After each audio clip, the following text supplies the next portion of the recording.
Hello everyone, my name is Divya and I'm mother of two adorable munchkins. My son Atharv is 6.5 years old and my daughter Amaya is 1.5 years old. So we moved out of India almost 5 years back, and ever since we are staying in Singapore. After working for a long time for healthcare sector in different capacities, I am now a stay-at-home parent. I firmly believe in early childhood education and now working as a brand ambassador for homeschooling and early childhood education and learning app. I recently have started my own Facebook and Instagram page as well by the name Learning is Fun, where I am sharing what I am doing with my kids. So first and foremost, I would like to congratulate Neha on taking this wonderful initiative where fellow parents like us can share our learning or our journey, what we are doing with our kids, because we all learn from each other. And what better way to just open your phone, just see, oh, what these mothers are doing, let me just catch up something, or how can I implement with my kids. So thanks Neha for giving me this opportunity where I can share what little I am doing with my kids. So without any further delay, let's just start what I'm doing with my kids. I have two different age groups to cater to, because my son is a primary schooler, he goes to primary 1, and my daughter is a preschooler. I wouldn't elaborate much on my son because fellow mothers are already going to talk a lot on that particular age group, and I'm doing almost similar activities for my son. But I would like to elaborate much in detail what I'm doing with my daughter, who is a toddler. So for her, I mostly do 4 activities. I set up her shelf, which we do in the entire day. We do a lot of practical life activities. We read a lot of books, and I flash flashcards at least twice or thrice during the day.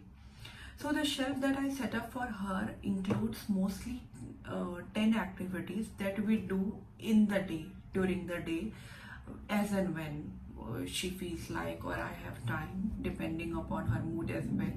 So that's what we do entire day.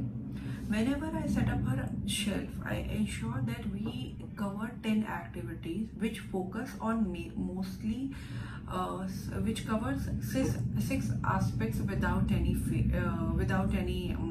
fail. So these 6 aspects are fine motor skills, sensory, maths, language and literacy, interest-led, and some logic activities. I'm sure most of you must be knowing what these activities are all about. But for the benefit of those who don't know and who are new to this toddler age, I would just brush up what I mean by these particular activities. So first is fine motor activities. So fine motor activities are those activities which involves a refined use of small muscles which control our hand, fingers and thumb. With the development of these skills or these particular muscles, a child is able to complete tasks at a much early stage. These tasks are like writing, buttoning, feeding on his own, holding pencil, clamping toys, like that. So these are fine motor skills. Second one is sensory skills. Now what is sensory skill? Sensory skills are skills that involve use of smell, touch, vision, hear and balance. All these senses work together for overall sensory functions of our body. So the sensory activities help the brain to create stronger connections to process and respond to sensory information. Now it may sound very technical. Let me just explain you by giving a simple example. So let's imagine a child who is a very fussy eater, who don't want to eat things which are little wet in texture, maybe some curry, some wet spaghetti or any curd rice, like that, who don't want to eat because he is afraid, or he has this notion that my hands get dirty or my fingers may get wet. So when they are exposed to these kind of when the child is exposed to these kind of sensory activities at a very early age, they assist the child in touching, smelling, and playing with the texture in an environment with little expectations. So whenever you are exposing a child to any sensory activity, you don't have any expectation. Neither they do have that, okay, after doing this I will achieve this particular goal or target. But they are playing, they are having fun, they are exposed to different kind of textures, which at later stages help them to get familiarized to a particular kind of texture, smell, or any physical or any sensory kind of stimulus. So they respond at a much confident way. That's what I mean by sensory activity, because child develop trust and understanding of that particular kind of texture, and it helps a positive pathway in the brain to say that, okay, this is a safe environment and I am good to go with it. Now next one is maths and literacy. I won't touch or won't explain in detail, because we already know that maths is like basic maths activity. Okay, how many are these are one, these are two, these are three countables, and like so and so forth. Literacy or language is mostly about phonics, relating alphabets with their pictures, like that ways. Next important one which I would like to discuss in detail is logic activities, which you should keep in your child shelf no matter what the age is, because babies begin their problem solving activities at a much early age. They develop this cause and effect reasoning and flexibility. So by the time young children reach a toddler age, their problem solving skill begin to mature. So they learn curiosity, patience, working toward achieving a goal, and gaining confidence in their ability to reach a solution. Now you may wonder, what are the logical activities that I can put on my toddler Montessori shelf? There may be block patterns, there may be nesting game, there may be matching games, there may be jigsaw puzzles. For example, a nesting game. So nesting toys, or toys of different shapes or different size, but they can fit inside each other. You can also use different size of bowls, cups, whatever lying at home, need not to buy. So play with your child by showing him that these toys can be fitted within each other. Take the nested toys apart and encourage your child to nest the toys himself or herself. Start with few nesting objects and gradually add more.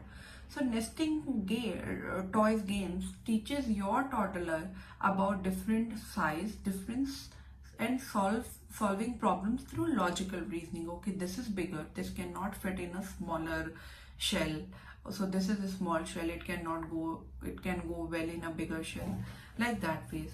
Matching games, where child have to match similar images and form pairs, like that ways. So all these logical activities stimulate thinking. So each time a child is stimulated to think either new ways, not new ways, or existing ways, every time his thinking skills are strengthened. Challenging activities in any loving environment with mother or father around only multiply the speed of applying logical solution to any problem. So whatever activities I place on the shelf are definitely in continuation with what I have placed in my daughter's previous shelf. For example, if in the previous shelf I have placed a jigsaw puzzle which talks about different parts of the body, so in the current shelf I will place a jigsaw puzzle which only talks about the parts of the face. So idea is to progress from simple to advanced level of activities. When you introduce kids first to simple activities, it is easy to expose them to advanced or much complex problem or problem solving activities, but you need to have continuation so that a child can master whatever he or she is doing in day to day activity. Now, I personally don't prefer including any practical life activity on the shelf, as I normally give these activities to my daughter whether when I'm either teaching my elder one or I'm doing some other household chores, because I have realized that's way she remains more engaged. The surprise element is intact. Okay, mommy is doing this particular task, now she will give something for me which I have to do, and hands-on learning happens parallelly, so it's a win-win situation for both of us. I am doing my activity and she is learning at the same time, but that's totally optional. If you want to include any practical life activity on the shelf, please feel free to do so. By 20th month of her, we have mastered few practical life activities like simple spooning, transferring liquid from one container to another, similar shape, non-similar shape, different sizes, putting cloth pins on different cloths, zipping and unzipping, buttoning. So these are the things that we have done so far. So you may wonder that what is so special in having a shelf, because learning can happen anywhere or any place. What is so special in having a shelf or setting up a shelf? Answer is yes, learning can happen anywhere. So I'll share my experience. When I had my first child, my instinct was to buy a big toy storage box, put all his toys in that, and because it creates less mess, it's easy for cleaning. That is must for somebody like me who is who has OCD. So, but I noticed that my son was not engaging with the toys as much as he should. There was more of random plays than learning. That's when I switched to shelf, because my key learning part is shelf promoted independence, as my son was able to access them by himself, and they promoted order, because when the child can see whatever is lying on the shelf, he or she can take them in and out and can solve them. So that was my learning on having the shelf. So now we must see, whenever we are setting any shelf, what key point we should keep in mind. So let me just recap what let me just explain what you need to keep in mind whenever you are setting or buying any new shelf. The shelf should be low in height, so that if you are starting at a much early stage, infant can use the shelves to pull out trays and activity and cruise around them. They can even see what is there on the top of the shelf, so they should be low in height. They should be safe, solid and stable. We want infant to use the shelves to pull to standing. For this reason, they must be solid and stable. They must be open. I personally prefer open shelf, because they allow a lot of natural light to come in. So they can be they should be open, but again, it's a personal choice. You can use any piece of furniture you have at home and you think it will solve the purpose of having a shelf. Now they should be beautiful. Add some interesting art piece or any colorful book on the top or at any part of the shelf, so that it attracts child. It appeals child that okay, let me just go and touch and feel and play, like that way. They should be simple in design. They should be clean and not cluttered. I'm saying it in bold. Please do not bombard activities on the shelf thinking that the maximum number of activities I'll put on the shelf, my child will learn them at a faster speed. No, because they may only lead to confusion and child may mix up, you may not attain the goal for which you are introducing shelf to your child. It may distract the kid and you again won't achieve what you are planning the shelf for. They should be long lasting. You can use shelf which you can start from the child when he or she is a toddler, and they can even be used when your child is a preschooler or primary schooler. So once the shelf is set up, you have bought the shelf, you have set up the shelf, few things that you must keep in mind.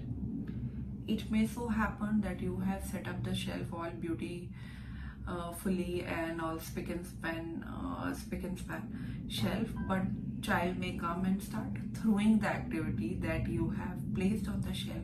Please trust me, it is all normal for a child to throw activities, because you may never know, after some time she or he may start segregating and playing them one by one.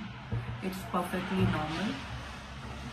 Observe. You must see, you must observe when your child is doing any activity, because that's where you will realize, okay, this is little challenging for my child. Maybe this is not the right age of introduction of this particular activity.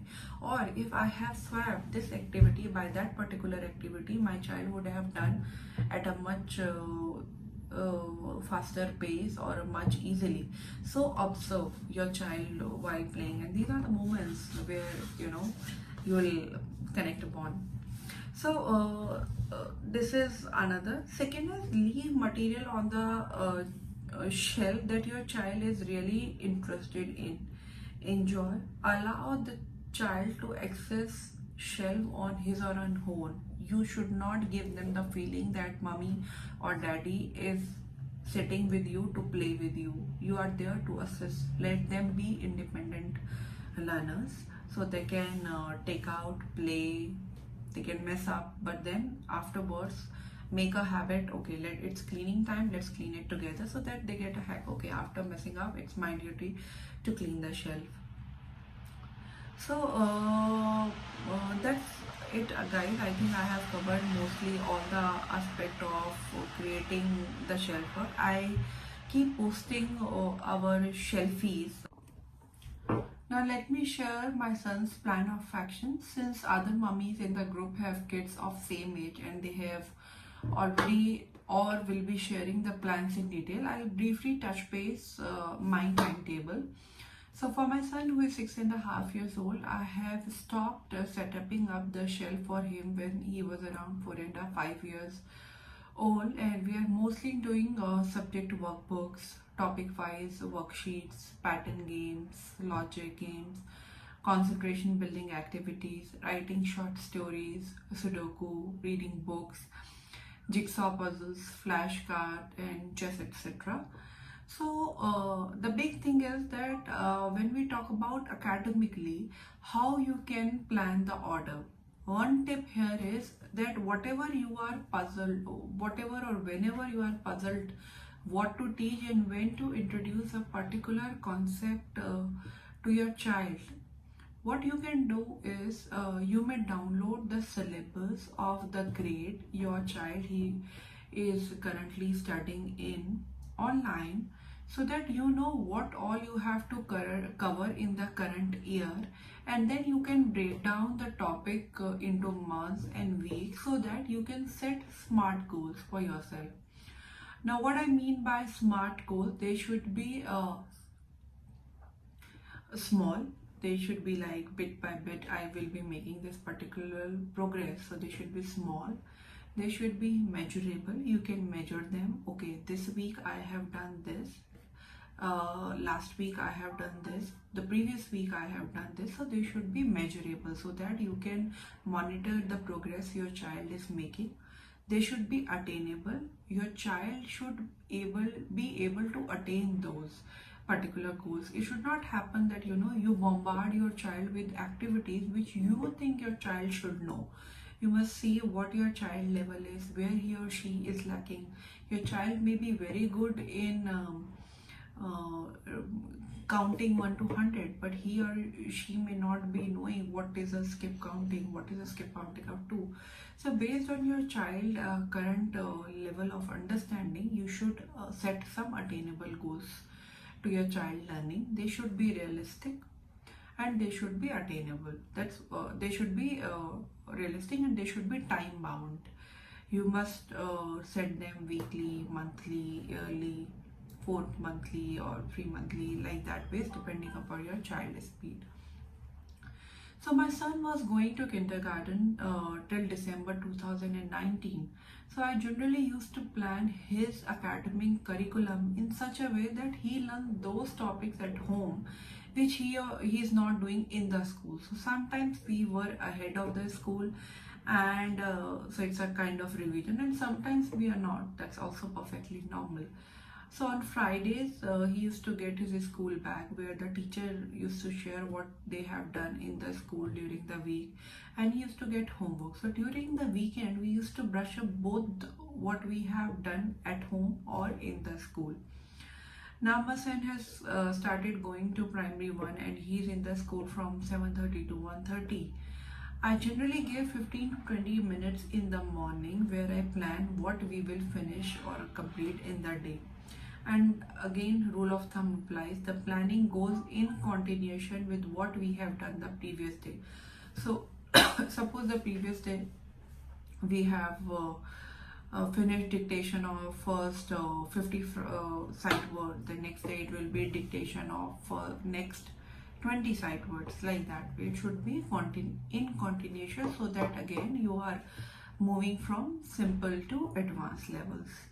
Apart from that, we do a lot of art and craft because that act as a booster for my child. When he do one art and craft activity, he's like charged up for the entire day. So when he comes back from school, we finish our lunch. After that, we do one art and craft activity. So he's like, done with his tiredness or boredom of the day. Okay, because he has recently started primary one. He's quite fed up. Okay, mommy, it's quite a lot of time, like that way. So we play games together as in family time, like Monopoly, Pictorica, Uno, Topple, Carrom board, Ludo. His daddy is teaching him chess over the weekend, so he's learning that. I do flashcard as well every day, which are again age appropriate for my son. We cover different topics like what are the different type of currencies in the world, what are different flags of different countries, what are the wonders of the world, like that ways. You have to ensure that you give ample amount of time for the play to your kids, as learning can happen while playing also. That's what I believe in, that learning is fun and it may happen in different ways. So my son is attending 4 classes as of now. He is learning abacus, swimming, taekwondo and art and craft. I'm teaching keyboard to him at home, since he likes dancing a lot. He learns hip hop on his own by sometimes watching videos, or sometimes I just play beats or music to him. He show his choreographed steps to him, or over the weekend we shoot his video, and we have uploaded as a private we have uploaded them YouTube as a private channel where only me and his daddy can watch, so that we can see his progress, how he is doing from previous week to this week. And he has this continuation. Okay, mama, see, I was lacking in this step the last week, now I can do this particular step very well.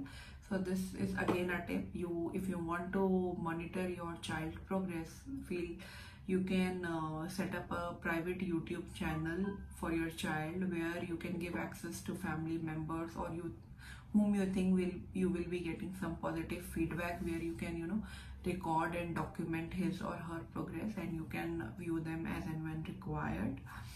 So now, as mother, it's a bit difficult to juggle between household chores and the learning or the teaching that you're doing with a kid. Honestly, I juggle a lot.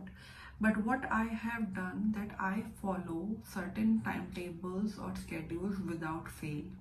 I have jotted down all the household activity that needs to be done in the day, and allocated time for myself and for my helper, that I will or she will be finishing these particular activities in the day. We have daily schedule of deep cleaning for one zone of the house that needs to be done, so that by the time we complete 1 week, our house is all toned and decked up. because we are cleaning, deep cleaning one zone every day. Now we mostly abide to our daily menu that we plan as a family every 15 days. So that saves a lot of time and helps in setting up things well in advance. So that's it, guys. I think I have covered our daily schedule more or less in detail. Now, if you have any queries, please feel free to shoot and upload a lot of pictures of your kids, what you are doing, how you are setting up the shelf. I also upload the shelfies that Neha has started in that series. I upload on my Facebook page as well. Do keep a check whenever I'm uploading them. You can definitely get some ideas. That's it, guys. So I'm signing off as of now. Stay in touch, stay happy, and happy learning. Bye bye.